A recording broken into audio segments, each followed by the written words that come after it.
5 years after the Great War, the northern kingdoms continued to suffer. Rivers flowed red with elven blood, and life was cheaper than a fistful of coppers. The world needed a hero. They said he arrived on the wings of a storm to help the downtrodden. They said he'd gone mad and died. They called him the Sword of Destiny. They said he returned, for only evil can vanquish evil. In truth, Geralt of Rivia reappeared, barely breathing and bereft of memory, near the Witcher's citadel of Kaer Morhen. The Wild Hunt, war's omen, sped across the sky, while in Vizima a cow gave birth to a two-headed calf. All other claims are legend.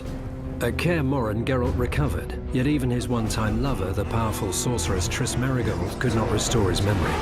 The calm would not last. Armed brigands led by the sorcerer Azar Javed and the professor, a killer for hire, attacked the citadel. Though bandit blood stained Kaer Morhen's walls, the attackers made off with their prize. The secrets of Witcher mutation, concealed for centuries, disappeared in a flash of magic. The Witchers set off on a search, as tradition ordained, to the four corners of the world. Geralt of Rivia went south to the Temerian capital of Vizima, where he'd once cured a princess of a curse. When the cat is away, King Foltest was nowhere in sight and Vizima was in turmoil. The Order of the Flaming Rose, Grand Master Jacques de Aldersberg at its head, pursued its crusade against non-humans. With whips and chains, swords and fire, the Order's ruthless steel-clad knights hunted all those they deemed strange for their ears or their stature. In Vizima, the Witcher picked up the bandits' trail. He learned they were members of Salamandra, a secret criminal guild. Brutal in their methods, they dealt in fistech, murder, and extortion. Geralt didn't know these were means to a darker goal. As the Witcher hunted Salamandra, he was drawn into the conflict between the Scoia'tael rebels and the Order of the Flaming Rose. The two sides finally clashed in the swamp near Vizima. Knights of the Order and Scoia'tael fought a bloody battle, while Geralt faced Azar Javed and the Professor. The mage felled Geralt with powerful spells, leaving him as fodder for swamp monsters. Triss saved the Witcher's life. He recovered under her nurturing hand. She introduced him to powerful politicians and influential merchant guildsmen. The mood in the city was tense. Confined to ghettos, non-humans spoke openly of mutiny. There was no sign of the king. Geralt found allies for his struggle against Salamandra. The Witcher resumed his hunt. He destroyed Salamandra's secret fistech factories and killed the Professor. The Witcher found Azar Javed's hideout.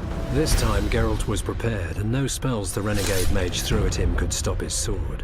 Yet the stolen Witcher's secrets were in the hands of another, Jacques de Aldersberg, Grand Master of the Order. Provoked by the Knights, non-humans rebelled. De Aldersberg responded, releasing his greater brothers, the horrific result of his experiments with the Witcher's mutagens. Vizima was in flames and dying. Enter Foltest and his army. The king summoned the Witcher and demanded the head of the Grand Master, a monster in human form and a usurper. The Witcher set out in search of Jacques de Aldersberg and the stolen Witcher's secrets. The Grand Master plunged Geralt into his vision of the future, where the Wolf's Blizzard would destroy the world and kill all, no matter their race or abilities. De Aldersberg wished to create superhumans, ensuring the survival of the human race.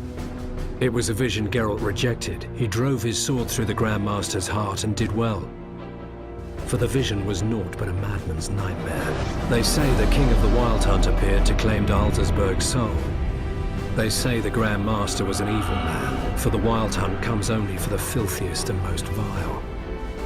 They say only evil can vanquish evil, but those are only legends. In truth, Geralt recovered the Witcher's secrets, and Vizima proclaimed him a hero. Yet life is no fairy tale. One story ends, another begins.